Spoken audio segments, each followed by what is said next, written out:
I'm gonna play a few quick clips for you. Here's Fortnine. So now let's just ask our computer to create a randomized kernel. Of course, that's gonna produce a random output.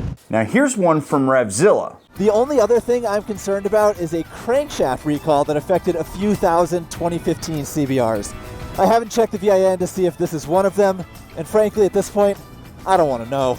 What I'm not getting there is why Aries audio is kind of crunchy compared to Zach's, which sounds really good. Right, coming down off the highway toward the neighborhood section of the route here. And then here's mine. It's got a lot of torque right where you'd want it if you forgot to downshift. And contrary to popular opinion, this actually does have a decent amount of horsepower for a cruiser. One of these four is not like the other. Fortnine and Revzilla both have massive production teams. They spend a bunch of money on all of their productions, and I'm just some guy in a garage who can't even get the walls painted. Or manage his exposure. What are we at right now? Yeah, that's not good. But the thing is, I've got magazine level audio quality for like $500, and I'm gonna show you how you can do it too.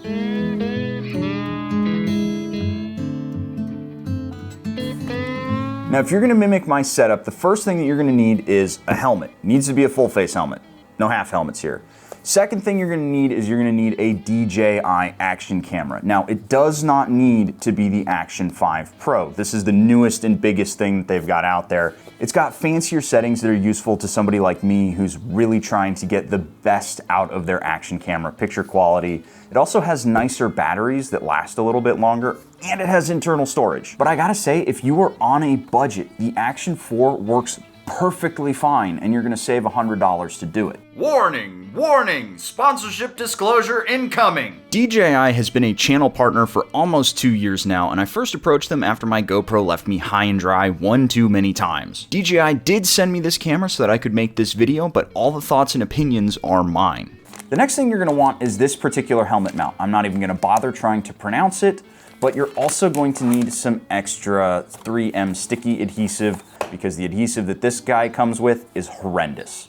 I happen to have this helmet mount floating around, which we're gonna harvest the adhesive from. Now, if you want some extra credit and the best possible picture quality, you are going to want ND filters. I'll explain what these are for, how to install them, and how to use them a little bit later on. Lastly, you'll need an adapter and a microphone. I'm going to link what I use down below, and I have them right here. I'm just gonna harvest them out of my old helmet because let's recycle a little bit, shall we? All right, I'm gonna try to give this to you as step-by-step as humanly possible, and I've got another camera going right here that I'll turn on as and when needed. This one actually is a Pocket 3, and you may recognize some of the footage because I actually use this camera all the time when I'm out filming some of my reviews now. Just goes to show how versatile some of DJI's cameras can be. Now you'll notice that this mount right here has these sort of bendy arms. The reason why I like these bendy arms is because it actually molds and grips to the helmet a lot better. Yes, chin mounts does make something specific for your helmet, but I like having the mount actually built in to the part that gets stuck onto the helmet. Now the reason why I have this floating around again is because the sticky stuff that comes with this mount is horrendous, and this actually has legit 3M in it. So job one is gonna be taking these sticky mounts and putting them on the individual arms. I always try to cut this so that you have a strip on each one of these separate arms. There, ta-da! Now I'm gonna take my Cardo donut right here, and I'm gonna try to get this on the front of my helmet. There we go. All right, now just take these bendy arms and you're gonna press them into the helmet and you're gonna hold them. Press and hold. If you're wondering how hard I'm pressing, I'm not sure if it's showing up on camera, but I'm pressing white knuckle hard. You're not gonna hurt the helmet. What you are gonna do is you're gonna make this glue a part of the outer shell. Aw. It's slightly off. Oh, shit. That happens. Now time for the microphone. You need to think about this when you're setting your helmet up. If if you have a comm system like a Cardo, this will create interference with a microphone. It just does. So think about what side your Cardo or whatever communicator you use sits on. Cardo's the best though. So since I'm gonna be wearing the PackTalk Pro over here, the mic needs to go on this side of the helmet. Then once you're done winding, this part is key. You're gonna take the tail end and you're gonna run it through one of these prongs right there. Because when you install this, it'll hold this in place. So when you're riding around without a camera on, it doesn't flap around and hit you. Next up is the camera, and I have the Adventure Combo right here. The reason why I recommend this is because this box contains everything that you're gonna need for your own motovlogging setup. You've got the camera, you've got some accessories, and then you actually have a really nice selfie stick. Diving in with the accessories, this thing is gonna contain the coolest thing DJI has for you. This is their charging case. This charging case not only charges the batteries, but you can use it as a power brick for your own devices. So that's fun. The keen-eyed among you will notice that I don't actually use this action camera cage when I'm filming. This is what the camera body sits in. This is really handy if you wanted to do something like Instagram or TikTok stuff where it's vertical, but I always shoot horizontal, so I don't need it. Next up, let's talk camera settings, and I'm gonna change some of the other camera stuff around. There are 3 settings panels that you need to look at. First is the resolution. I always film at 4K 30 FPS with the field of view at ultra wide. This is the industry standard motovlog angle that you've seen 1,000 times before, and with the exception of frame rate, almost everybody does the exact same thing. What makes my setup different is the exposure settings. I set the shutter speed to 1/60. The general rule of thumb is that shutter speed should be equal to 1/2 times the frame rate, then set the ISO range to the maximum the camera allows. This gives you good day and night performance, but remember, the darker it is outside, the grainier your footage will be. To do this, you'll need those ND filters I mentioned. DJI makes a set of press-on filters, but I prefer the screw-on aftermarket ones. If you're shooting in broad daylight, you'll either need a 16 or a 32. Cloudy days will want an 8 or a 16, and dusk you might need to go as low as 4. However, if you don't want to do this step, just run the settings on auto and the camera will look just fine. Bonus points, you can set the color profile to D-Log M. This allows you to color grade in post, but again, if you don't want to do that, just leave it on auto and the camera's going to look great. Lastly, and most importantly, is audio. Plug the mic in, go to the mic settings, and turn the gain down to -20. Then disable AGC or auto gain control. So you've got the camera set up, it is mounted to your helmet, and you'll actually notice you can't tell that it's off axis. It's ever so slightly off. But because the field of view is so wide, no one's gonna know. Now, the last thing you need to do is you actually need to set the angle. Because you're wearing a heavier thing on the front of your helmet, it's gonna tend to cant forward.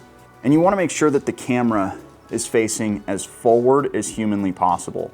You don't want it tilting down because you'll get too much handlebars. You don't want it tilting too far up because you'll get too much sky.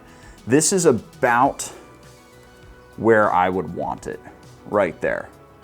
Your helmet is now ready to go motovlogging anywhere, almost. Wait 24 hours, I'm not kidding. You wanna let these glue tabs harden up. If you give it 24 hours, this thing will be on your helmet forever. If you go vlog now, it's probably okay, but I'm not gonna accept responsibility if it falls off your head. Now, because I trust all this stuff, I'm not going to wait 24 hours, but you really should. And if you did everything right, this is how your audio should sound. You'll notice when you get into an editing suite like Premiere Pro that coming off the camera, the audio is very quiet. That's on purpose. You don't want to have too much audio right out of the gate. You don't want it to basically just be maxing out everywhere. You want some dynamism in your audio track. You want there to be peaks and valleys. Because the reality is you can add content, but you can't subtract it. Once it's peaked, it's ruined. This way, I've found that unless I'm really getting animated and really starting to shout, this doesn't peak out. It always seems to do really, really well, even in some super high wind environments. And as you heard there, we are picking up a good amount of road noise from below. So you are getting the bike's exhaust, but it's not overwhelming. Now, I would recommend, if you're trying to get the best possible results, that you go with the Action 5 Pro. There's some reasons for that. First of all, its white balance tends to be a little bit better. I like the way that it does color depth a little bit better. I tend to like having the onboard storage. Neither of these cameras have SD cards in them right now, but I am still recording because they have 50-ish gigabytes. That's almost 2 hours worth of recording at 4K 30 frames per second on the standard bitrate. You also may be asking, why am I not using the big bitrate? Won't that make it so much better? No, not really. All you're gonna do is you're gonna burn a bunch of battery, you're gonna burn a bunch of memory. You gotta remember that if you're posting stuff to YouTube and social media, it gets compressed. And so recording at that high bit rate, you're not gonna get anything out of it. I prefer to just have really nice colors, really nice shadows, and then I can add a little bit of sharpness in post, and it functionally works the same as having super high bit rate.